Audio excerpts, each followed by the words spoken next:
Seguimos en Desayunos Informales y les vamos a hablar de la primera investigación sobre acoso callejero en nuestro país que fue presentada y podemos tener una realidad en números. Por ejemplo, el 92% de las víctimas de acoso son mujeres, el 72% de ellas tiene entre 11 y 25 años y en los testimonios predominan las sensaciones de asco, miedo, bronca, impotencia y vergüenza. La investigación surge a cargo de la campaña Libre de Acoso, llevada adelante por el colectivo Catalejo, y justamente recibimos hoy a dos de sus integrantes, Julia Irisiti y Martina Sanguinetti. Buenos días, gracias por acompañarnos. Hola, buenos días. Bien, y esta campaña comenzó en marzo, lo que busca es desnaturalizar este acoso callejero y también dar herramientas para quienes puedan sufrirlo. Primero que nada, definamos qué es acoso callejero, qué tuvieron en cuenta para la investigación. Bueno, el acoso callejero se entiende como una interacción que es efímera, es unidireccional y se da entre desconocidos en la vía pública. ¿Qué diferencia hay con el piropo?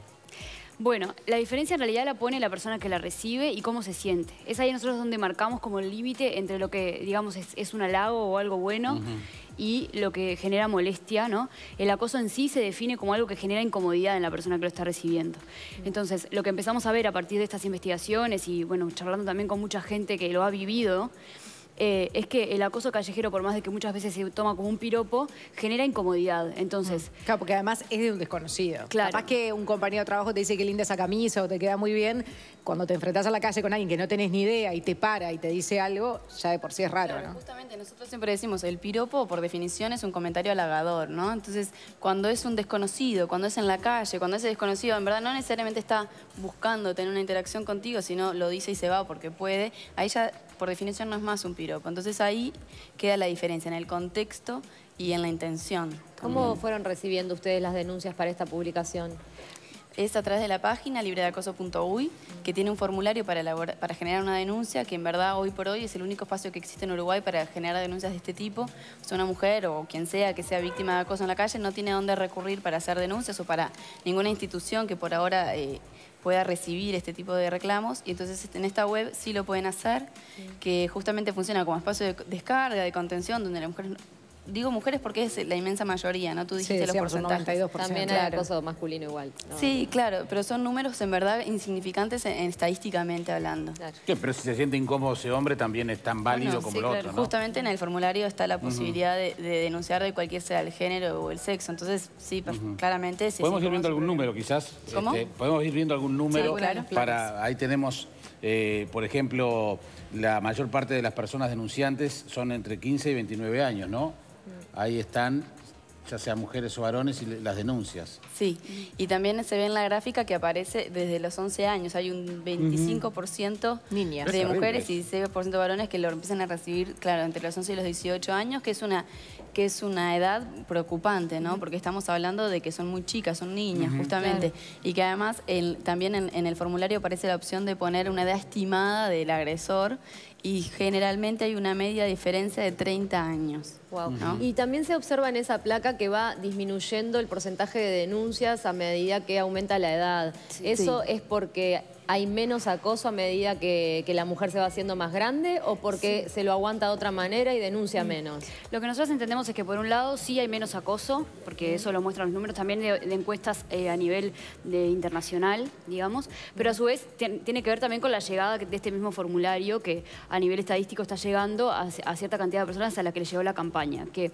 como se ha difundido sobre todo por redes sociales, es lógico que hay un público específico que es el que va a denunciar más. Pero sí es real que a medida que aumenta la edad disminuye el acoso, ¿no? Y en los números queda bastante claro como que hay un pico fuerte en la juventud. Sí, también es acorde a otras investigaciones que se han hecho en otros países en el pico de edad.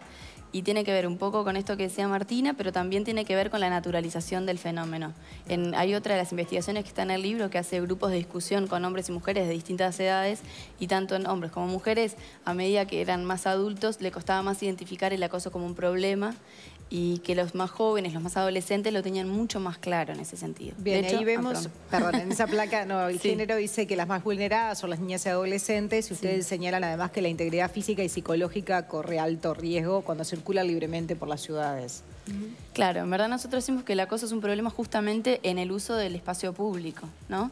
En estas investigaciones surge que las mujeres desde hace muchísimos años han tenido que ir elaborando estrategias para acceder a la ciudad para evitar este problema, ¿no? Desde cambiar recorridos, tomarse taxis de noche aunque sea más corto el trayecto, usar auriculares para no escuchar lo que dicen los desconocidos.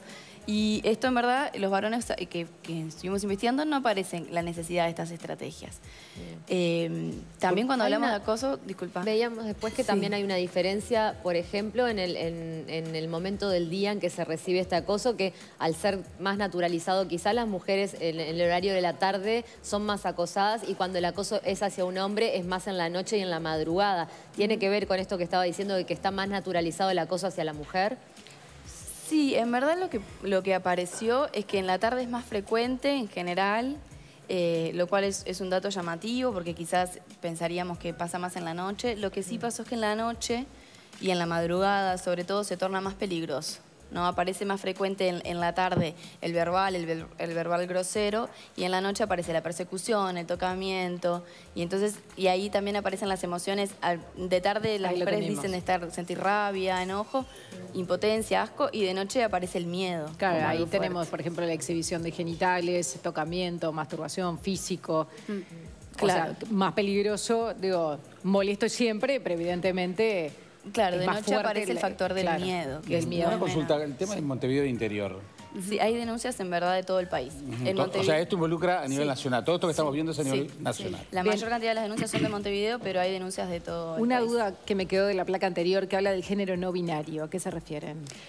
Sí, eso en realidad es porque el formulario da la opción de agregar otra opción. O sea, nosotros hicimos algunas que ya están estipuladas y bueno, alguien se autodefinió como género no binario Claro. y quedó... Pero creo que es una o dos denuncias que hay en eso. Sí, una sola. Bien, pero para tener, entonces, porque se leía así. Bien, y decíamos entonces que ustedes también en esta campaña dan herramientas para revertir esta situación. ¿Cuáles son esas herramientas? Bueno, nosotros apostamos mucho como primero que sobre todo al autocuidado y a saber medir la situación y después en la medida que la persona que recibe el acoso tenga ganas y la situación lo amerite y no te ponga en peligro, empezar como a dejar de naturalizar esto, porque es muy normal que las mujeres cuando recibamos comentarios agachemos la cabeza y sigamos caminando por esta idea de la naturalización y porque además muchas veces responder genera situaciones muy incómodas, ¿no? Estás entablando la comunicación, que es capaz que muchas veces lo que quien acosa es lo que pretende. Sí, pero generalmente cuando una mujer responde, la persona que ejerció el acoso muchas veces queda como descolocada, ¿no? Entonces nosotras invitamos a que si la situación lo amerita, como tratar de marcar esto. A mí esto no me gusta, no me lo hagas. Y bueno, tratar de apoyarse en eso.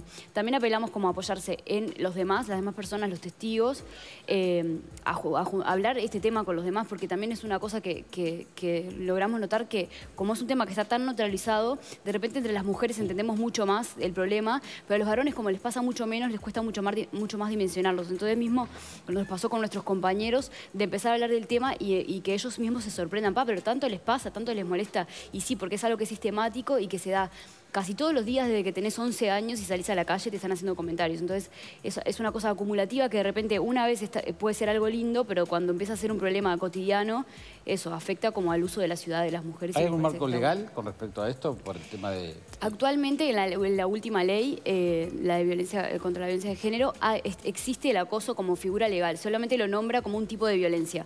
Sin embargo, no establece como ningún mecanismo al respecto, ni ninguna institución que se haga cargo, ni tampoco políticas que trabajen al respecto. Lo que sabemos es que la Intendencia está como tratando de empezar a trabajar esta temática como... Claro, es un cambio cultural también, ¿no? Sí. La propuesta de que las mujeres respondan sin naturalizar esto está más dirigida al tipo de acoso de repente verbal, no al acoso que ya implica más violencia o un acercamiento físico, me imagino. Sí, justamente por eso es lo que decíamos del autocuidado. Nosotros elaboramos una serie de consejos que están en la web, si lo quieren mirar, que lo primero que dice es cuídate, fíjate si la situación da o no da, porque tampoco es ponerse como misión responder siempre y que eso implique el tema ponerse en una situación claro. más peligrosa, justamente. Claro, en ese caso es distinto. Muy bien. Julia Erisiti y Mariana Sanguinetti, muchísimas gracias por acompañarnos. Martina, perdón, te cambié el nombre. Gracias por acompañarnos. Gracias a ustedes. 29 minutos pasan de las 9 de la mañana. Nosotros...